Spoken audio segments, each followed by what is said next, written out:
이어도는 제주도의 서남쪽에 있는 마라도에서 남서쪽으로 152km 떨어진 곳에 있는, 정확하게는 해수면에 4에서 6m 아래에 있는 수중 암초입니다. 암초는 섬이 아니므로 영토로서 인정을 받기 어려워 영유권을 주장할 수 없습니다. 현재는 이어도의 해양과학기지를 건설해 관리를 하고 있지만 유엔에서는 우리나라가 가장 가깝기 때문에 점유를 인정해주고 있는 것입니다. 2012년 3월에 중국 정부는 이어도는 중국 관할 해역에 있고 감시선과 항공기를 통한 정기순찰 범위에 포함되어 있다고 주장합니다. 뒤이어 2013년 11월에는 중국의 동중국해 방공식별구역을 우리 정부와 사전에 협의도 안 한 채 일방적으로 선포한 후 우리 방공식별구역을 수십 차례 침범하고 있습니다. 이어도는 우리나라뿐만 아니라 중국에게도 태평양에서 들어오는 첫 관문입니다. 자국 방어를 위해 중요한 관문인 것이죠. 이어도 항로를 통해 이동하는 우리나라 전략물자는 원유의 경우 99.8%, 곡물 및 원자재의 경우 100%에 달하고 있습니다. 경제성도 무시하지 못합니다. 제주 남방해역은 대륙붕 내 천연가스 등 230여 종의 지하자원이 매장되어 있습니다.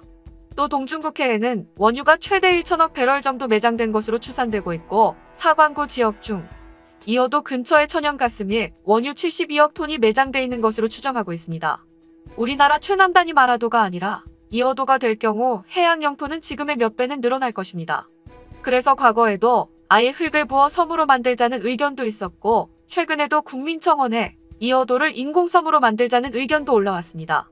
중국은 남중국해가 자신의 앞마당으로 들어오는 길목이라고 하고 이어도는 중국의 앞마당이라고 합니다. 그럼 현재 남중국해에서는 어떤 일이 일어나고 있을까요?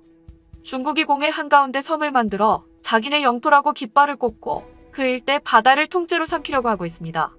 베트남과 말레이시아, 필리핀으로 둘러싸인 남중국해 난사군도에서 일어나고 있는 일입니다. 중국은 산호초로 된 섬에 인공적으로 산호초를 더 키워 면적을 늘리고 흙과 콘크리트를 들이부어 인공섬을 만들더니 군함 정박 기지와 미사일 경납고 레이더 등 군사시설을 설치했습니다. 이후 병원, 운동시설 등을 건설하고 이주민을 정착시켰습니다. 오성홍기를 꽂아놓고 중국인들이 신성시하는 해상에서 캐낸 돌로 비석을 세워놓고 관광객들도 유치하고 있습니다. 남중국해에 점유된 섬 외에 미점유된 섬이나 암초에는 거주하지 않겠다는 조약도 깨고 남의 구역에 버젓이 들어가 얼렁뚱땅 중국령을 만들었습니다. 국제적으로 비난을 받고 미국의 강력한 항의도 무시하고 꿋꿋하게 버티고 있습니다. 눈앞에서 자신들의 바다를 빼앗기게 생긴 필리핀과 말레이시아, 베트남 등 주변국들은 연일 중국을 향해 침략 행위라며 시위를 벌이고 있습니다. 그러나 중국은 자신들의 영해인 양 다른 나라에 대해 당당하게 무력까지 행사했습니다. 지난 4월 초 중국 해경 선박이 파라셀 제도에서 베트남 어선을 침몰시키고 어부들을 억류했습니다. 그리고 말레이시아가 보르네오 섬 인근 해역에서 추진하던 원유 탐사 사업도 중국의 해군과 해경의 지원을 받는 선박에 의해 제지를 당했습니다. 이에 마이크 폼페이오 미국 국무장관은 13일 중국의 남중국해 영유권 주장은 불법이다라고 처음 공개적으로 선언했습니다. 이틀 뒤에는 중국의 영토와 영해를 침범당한 국가에 대한 지원에 나설 것 등의 발언을 잇따라 내놓았습니다. 최근에는 중국이 해군 훈련을 실시한다면서 파라셀 제도 인근 해역의 일부를 봉쇄하기도 했습니다. 만일 남중국해가 중국으로 넘어간다면 이런 해상 봉쇄를 밥 먹듯 할 것입니다. 예를 들어 우리의 무역선이 이 해역을 관통하지 못하고 우회할 경우 우리나라로 들어오는데 2주 이상이 더 소요되어야 합니다. 지난 7월 미국은 남중국해 일대 해상에서 67차례나 정찰 비행에 나섰으며 중국령의 40해리까지 근접 비행을 수차례 실시했습니다. 이에 맞서 중국군도 미사일 약 3,000기를 발사하는 대대적인 해상 타격 훈련과 야간 장거리 공습 훈련을 포함한 고강도 폭격 연습에 나서는 등 군사적 긴장이 한층 높아진 상태입니다.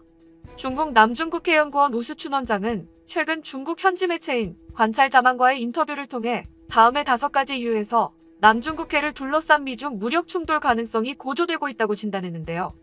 첫째, 양국 관계가 영역 분쟁에서 전방위 분쟁으로 변화하고 있어서입니다. 무역 충돌에서 시작한 양국 갈등은 현재 산업, 금융 등 여러 분야로 확대되면서 지난 30년간 맺어온 양국 관계는 최악의 위기를 맞고 있습니다. 이에 최악의 경우 양국 갈등이 군사 영역으로까지 확대될 가능성을 배제할 수 없다는 설명입니다. 둘째, 남중국해는 양국의 일선 군대와 군사 장비가 충돌할 가능성이 매우 큰 지역이라는 점입니다. 미국이 남중국해에서 항행의 자유를 펼칠 경우 중국은 군함을 보내 추적, 경고, 회각 조치 등을 할 수밖에 없는데 그 과정에서 실수가 발생할 경우 즉각 충돌로 이어질 가능성이 크다고 주장하고 있습니다. 셋째, 특정 상황에서 미중 양국의 위기 통제 메커니즘이 무력화될 수 있다는 점입니다. 미중 양국 해군 간에는 해상 공중 돌발 조우 준칙 또는 해상 공중 조우 시 안전행동 준칙과 같은 양국 충돌을 막기 위한 메커니즘이 존재해왔는데요. 하지만 지난 2018년 9월 30일 미국과 중국의 쾌속주행 구축함인 디케이터함과 란저우함이 남중국해의 난사군도 해역에서 불과 41m의 거리를 두고 초근접 대치하는 상황이 발생한 이후 이 위기 통제 메커니즘은 효력은 상실됐고 양국 모두 준칙들을 지킬 의지가 사라진 상태라고 우 원장은 설명했습니다. 이에 또다시 2018년의 사태가 재현될 경우 무력 충돌의 가능성도 배제할 수 없다는 판단인 것입니다. 넷째로 미군 일선 군대의 자유재량권이 중국보다 크다는 점입니다. 중국은 총을 한 발 쏘는데도 여러 단계의 상부 승인을 거쳐야 하지만 미국 군대는 자유재량권 하에 즉각 무력 행동을 취할 수 있는 만큼 지금처럼 양국 관계의 긴장감이 고조되는 상태에서 무력 충돌이 발생할 가능성은 더욱 크다는 평가입니다. 실례로 지난 2018년 초근접 대치 국면이 발생했을 당시 미국은 고강도 전자교란 장치를 즉각 가동했는데 이는 그만큼 미군의 자유재량권이 크다는 의미로 풀이할 수 있다고 설명했습니다. 마지막으로 오는 11월 3일 치러질 미국 대선을 앞두고 트럼프 대통령이 남중국해 카드를 꺼내들 가능성이 커지고 있어서입니다. 최근 중국 이슈가 미국 대선의 승패를 가를 강력한 게임 체인저로 부상한 가운데 미국 트럼프 대통령이 뒤처진 지지율을 끌어올리기 위해 남중국해 무력 도발 카드를 꺼내들 가능성을 배제할 수 없다는 설명입니다. 미국은 신장, 홍콩, 대만 문제 등 내놓을 수 있는 중국 카드는 대부분 소진한 상태인 만큼 최근 지속적으로 남중국해 카드를 쏟아내고 있다면서 미국 대선이 임박하면서 남중국해에서 충돌이 발생할 가능성은 더욱 커졌다고 평가했습니다. 하지만 시진핑은 이곳을 중국의 3대 핵심 전략지 중에 하나로 꼽고 있습니다. 이는 절대 이곳을 포기할 생각이 없다는 뜻입니다. 한편 미국의 중국에 대한 정책 기조가 매우 강으로 바뀌어가고 있고 직접 불법이라고 선언한 만큼 꼭 끝을 볼 것입니다. 선거 전략에 이용할 목적이 있는 트럼프는 기자회견에서 이에 대해 시 주석과 이야기할 계획이 없다고 한 만큼 타협을 할 생각은 없어 보입니다. 남중국해 사태를 바라보는 우리는 남의 일이 아닙니다. 만일 남중국해를 중국이 차지한다면 중국의 다음 타겟은 이어도입니다. 남중국해에서 피해를 보고 있는 나라들의 공통점은 해군력이 약하다는 것인데요. 그럼 우리 해군력은 어떨까요? 인정하기 싫지만 중국과 일본에 비하면 아직은 부족한 것이 사실입니다.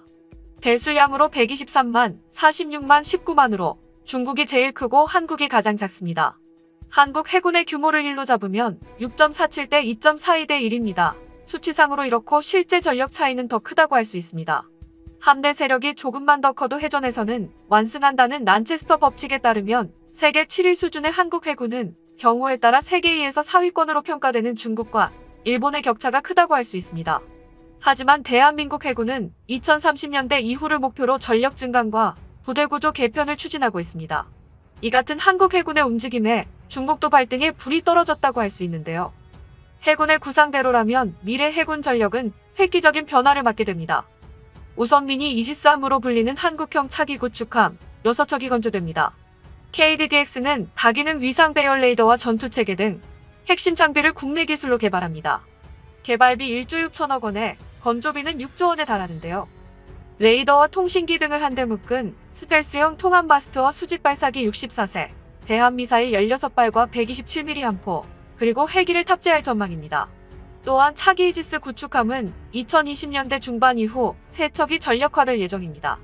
차기 이지스함에는 탄도미사일 요격 능력을 갖춘 SM-3 미사일이 탑재될 전망인데요. 2030년대 초에는 F-35B 수직 이착륙 스텔스 전투기 운용이 가능한 경항 공모함이 등장합니다. 차기 잠수함은 2018년 한번함인 도산안창호함이 진수됐으며 2척이 추가로 2020년대 중반까지 건조됩니다. 도산안창호함보다 성능이 향상된 잠수함도 체계 개발이 진행됩니다. 해군의 전력 증강의 계획대로 진행된다면 2030년대 해군은 경항 공모함 1척, 이지스함 2척, 한국 형구축함 2척, 3,000톤급 잠수함 1척의 군수지원함 등이 선별적으로 투입되는 기동전단 3개를 갖추게 될 것으로 전망됩니다. 이는 해군의 작전 범위를 동아시아 일대로 넓히는 기반으로 여기에 KDDX와 무인체계가 추가되면 전투력은 더욱 높아질 전망입니다. 이 같은 전력 앞에 중국도 남중국해에서처럼 쉽게 이어도 도발을 하지는 못할 것입니다. 그동안 이어도를 먹기 위한 중국의 노력이 물거품이 될 수 있는 것이죠. 우리나라 국방백서의 주적 의개념이 바뀌었습니다. 2018 국방백서에서 북한은 적이라는 표현을 삭제하고 적 개념을 대한민국의 주권, 국토, 국민 재산을 위협하고 침해하는 세력을 우리의 적으로 간주한다라고 명시했습니다. 북한뿐만 아니라 그 누가 됐든 우리를 위협하고 침해하는 세력은 맞서 싸워야 합니다. 미국의 트럼프는 연일 주한미군 철수를 외치고 있습니다. 누가 우리를 지켜주기를 바라지 말고 스스로 지켜나가야겠습니다. 자주 국방만이 답입니다. 우리의 땅 이어도 앞을 지나 드넓은 해양을 향해 나가는 대한민국 항공모함 전단을 볼 날을 기대하며 오늘 이야기를 마치겠습니다. 끝까지 시청해주셔서 감사합니다. 도움이 되셨다면 좋아요를, 다른 이야기도 궁금하시면 구독을 눌러주세요.